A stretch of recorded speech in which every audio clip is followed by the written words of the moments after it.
Hey everybody, welcome to the final module and the final week of 501.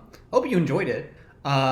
We are going to finish off the semester talking about discourse and rhetoric. One of the things that I think is oftentimes difficult to wrap one's head around when thinking back to the days of like Jim Crow policies and formal segregation in schools is how people justified it.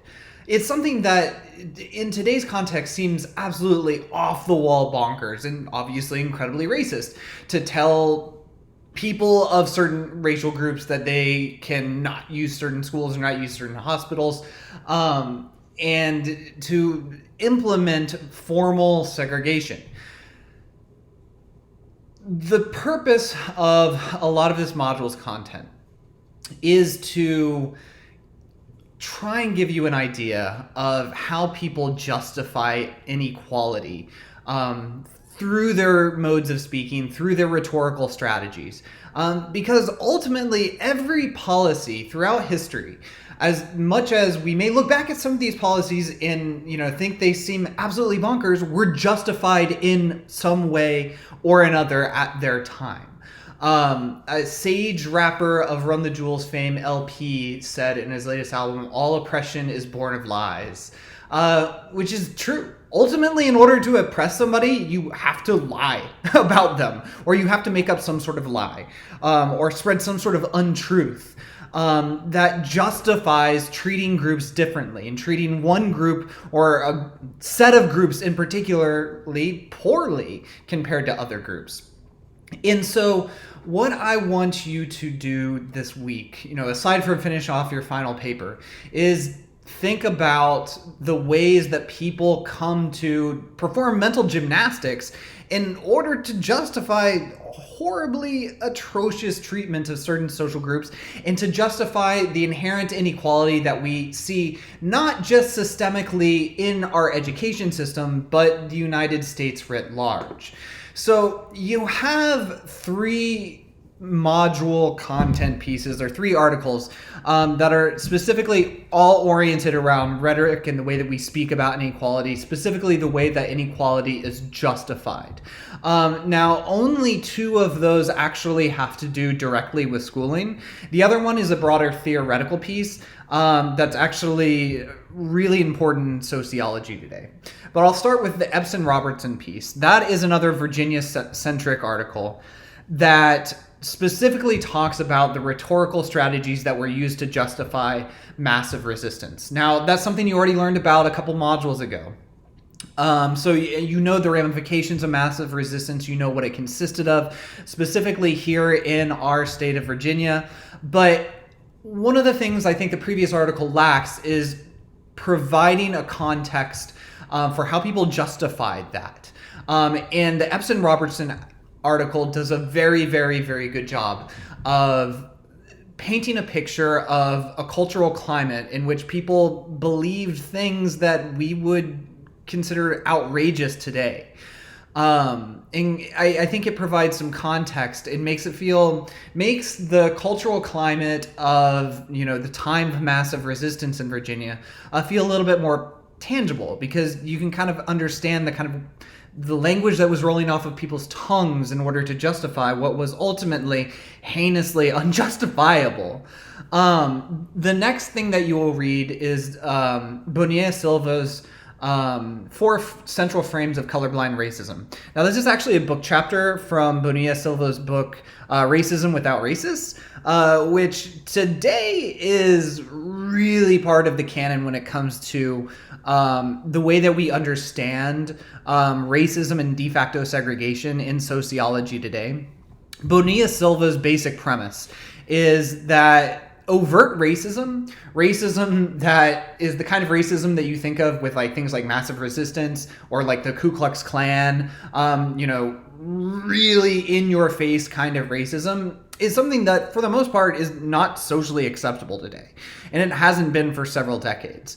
The average American, regardless of their political affiliation, abhors the Ku Klux Klan, and at least will tell you that they abhor out and out racists. But it is still the case that we have inherent racial inequality. There is the achievement gap, there's the punishment gap in schools, which we talked about already. There's inequality when it comes to income and wealth and healthcare outcomes in the United States. So what Bonilla Silva is trying to get at is, why is it the case, in spite of the fact that overt racism is something that is socially stigmatized today, we still have a system in place in which there is a lot of inherent inequality that is based on race, in schooling, healthcare, government, policing, or otherwise. And so what he attempts to do is lay out the rhetorical strategies that people use to justify inequality today. And so it's very much kind of, he intends it very much to be the 21st century version of what Epps and Robertson described when describing the rhetorical strategies to justify massive resistance. Is the rhetorical strategies to justify educational inequality, healthcare inequality, policing inequality, income inequality based on race in 2020. And so this book has become really popular in my discipline today. Now, like I said, this chapter that you're going to read is not unique to schooling. I think it's maybe the first thing that you'll read in this class that's, really not directly applicable to schooling, but it's still applicable. And it kind of gives you a sense of where we are in terms of understanding how people justify racial inequality today. Now, you'll see the applicability driven home when you read the next article by Carter, Lepard, and Baird. So that article specifically looks at the way that the frames of colorblind racism described by Bonilla Silva have been used in the Supreme Court to argue against affirmative action. Now, the Supreme Court, in their hearings, have things called amicus briefs, which are legal briefs that amicus briefs literally means friend of the court. And so they bring experts in to write these briefs to kind of lobby the Supreme Court justices to their side. And this is based on the Abigail Fisher case, Fisher versus the University of Texas. And this was the last really big affirmative action case that we had in the United States, and the article explains the Fisher case pretty thoroughly. And it basically goes through these amicus briefs for people arguing against affirmative action in amicus briefs in front of the Supreme Court, and tries to identify how Bonilla Silva's frames have been used in those amicus briefs. So that gives a more grounded 21st century context than Epps and Robertson does, and perhaps more importantly, it kind of shows the way that Bonilla Silva's frames of colorblind racism work in practice. And so I think I know this in the module, but what I'd like you to do is read the Bonilla Silva piece before reading the article by Carter, Lepard, and Baird.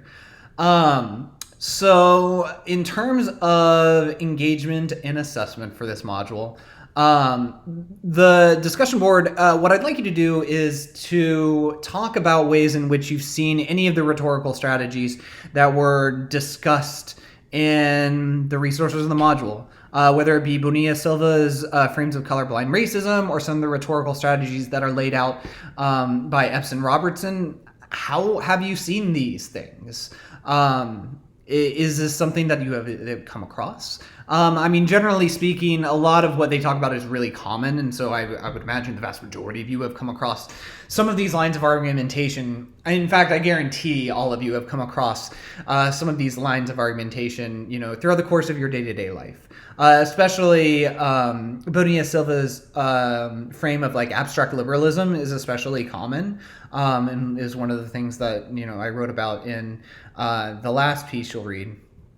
And so whether you've heard this, in person, describe how you experience this in person. Now, I did add a little kicker incentive onto this discussion board. I'll give 2 points extra credit if you can provide a screenshot or a link to one of the, I think I have written here, one of the frames being used online, but rhetorical strategies, whether it be something that's from either article. So if you can give an example to the class, then I'll kick in a couple points extra credit. Now, your introspective activity is somewhat of a standalone thing from the module this week. It's not really directly about rhetoric and justification of racial inequality, which is what the vast majority of the module is about.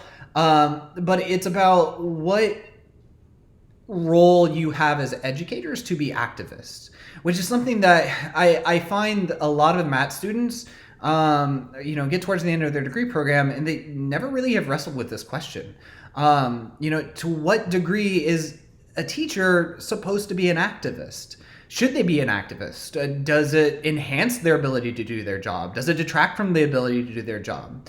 And so what I want you to talk about is, what are your pet causes within education? What are you passionate about? If you were to be an activist about an issue in education, what would it be about? And for those causes, whether they be about race, whether they be about gender, whether it be about income inequality, whether they're not about equality at all, maybe they're about school choice or something. Maybe they're about religious liberties. Whatever your personal cause is within education, how do you intend to pursue that? Is this something you'll pursue strongly? Is it something that you will kind of tepidly pursue? Is it something you won't really pursue at all? Why wouldn't you? So I really do want you to, since this is the last module, think a little bit about what your role should be in terms of activism as a teacher. And there's no right answer to this. I mean, I'm not trying to prod you to be like, oh, you should all be activists in the classroom. That's not what I'm trying to do. What I'm trying to do is get you to think about, what is the line for you? Like, what is appropriate activism? What is it that you feel you have a moral duty to pursue in terms of an activist cause? Do you feel you have that moral duty whatsoever?